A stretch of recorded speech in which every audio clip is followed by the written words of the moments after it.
G'day guys, just something a little bit different for you today. I'm out camping in outback Queensland. The weather is cooling off nicely. We're just about to hit winter and it is the absolute perfect time to go camping here in Queensland. Night temperatures getting down to, a low teens, around 12 degrees Celsius during the night, and daytime temperatures still in the mid to high 20s. So absolutely perfect. Just warming myself up by my little campfire here in front of my tent, and I'm about to cook some dinner very shortly. There's something I really want to talk to you about today, so just bear with me 1 second while I grab it. Okay, I lied. I'm not actually camping, I'm in the studio. I really wish I was camping, but due to the current restrictions in place, we're not allowed to go camping yet. We're probably a few weeks, maybe a month away from being able to get out and about and go camping here in Queensland. And I don't really have a fire here. What I've got is this Godox R1 light, which is what I want to talk to you about today.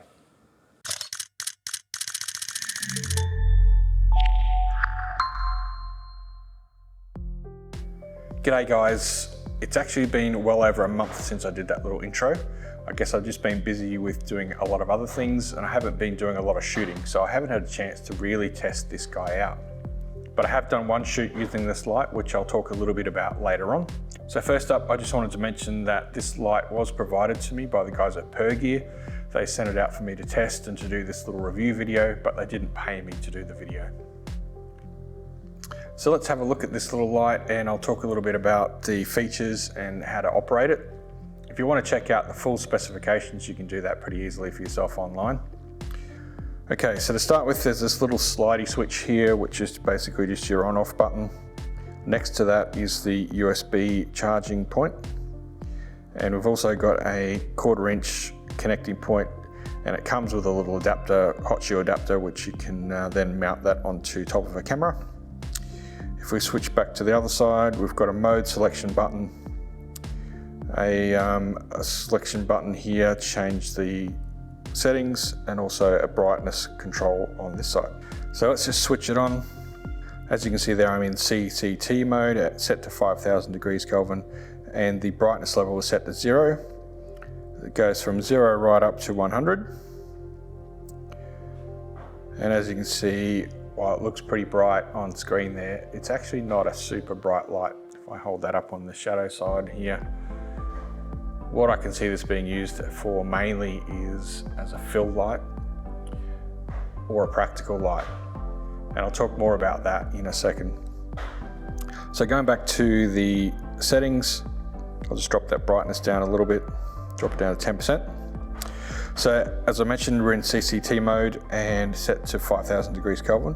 We can just change that going right up to 8500 and all the way down to 2500. So you can change that in 100-degree increments.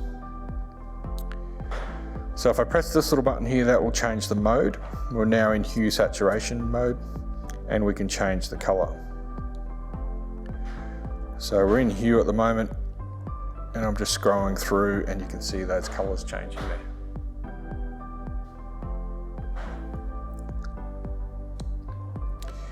And then we've still got our brightness control. So to change the saturation, we can actually press in that button there. So it doubles up as a scroll wheel as well as a push-in button. So now we're in saturation, we can actually change the saturation level by using the scroll wheel from 0 right up to 100. So if I press that little button again, now we're in our special effects mode. And you saw one of those special effects in the little intro I did, which was the fire setting. So let's have a look at what some of the other special effects modes are. So there's 15 special effects in total. The first one just cycles through different colors. And to be honest, I haven't read the manual to figure out what all these different modes are. I'm just going by the little display here as well as what it actually is doing.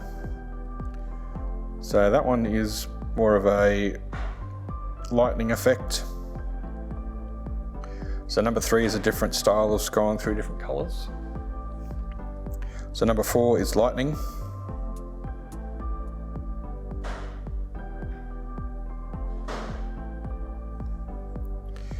Number 5 is a flickering bulb. Number 6 is TV mode.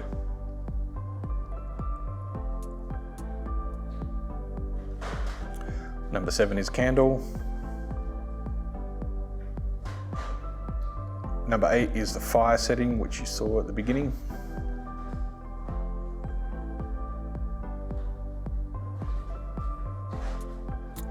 Number 9, I believe, is fireworks.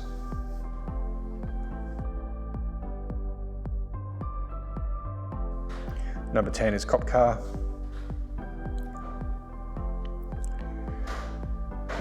Number 11 is fire engine. Number 12 is ambulance. So number 13 has a little music symbol there, so that responds to sound or beats in music.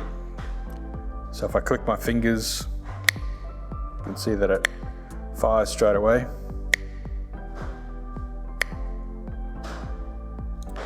Number 14 is SOS.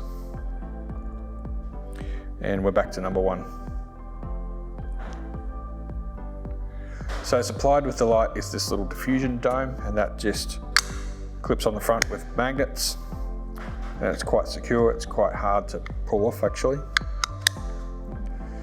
And that's just going to soften that light and spread it a little bit wider.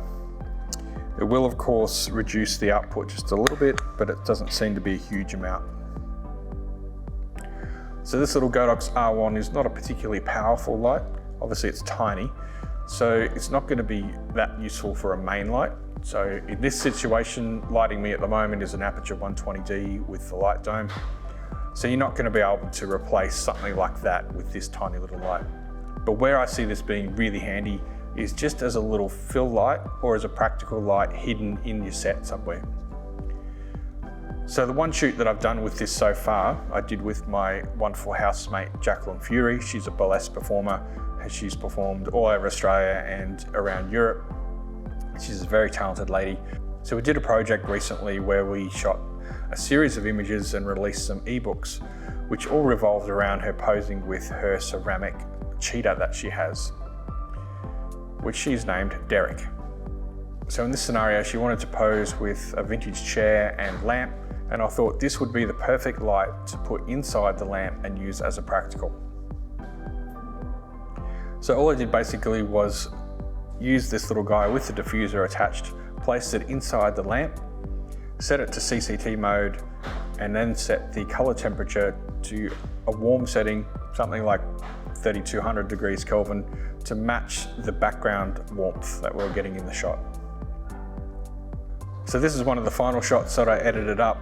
It shows Jacqueline posing with Derek the cheetah, and you can see the light coming through the lampshade from the R1. So it gives the effect that the lamp is actually lighting up that background area, when in fact obviously it isn't, it's being lit by separate lights. But this is a perfect example of how to use this little R1 as a practical light. So because of its tiny size, it's really perfect for just hiding in different areas of your set. You can mount it pretty much anywhere, especially because it's got the magnetic back. You can just sort of mount it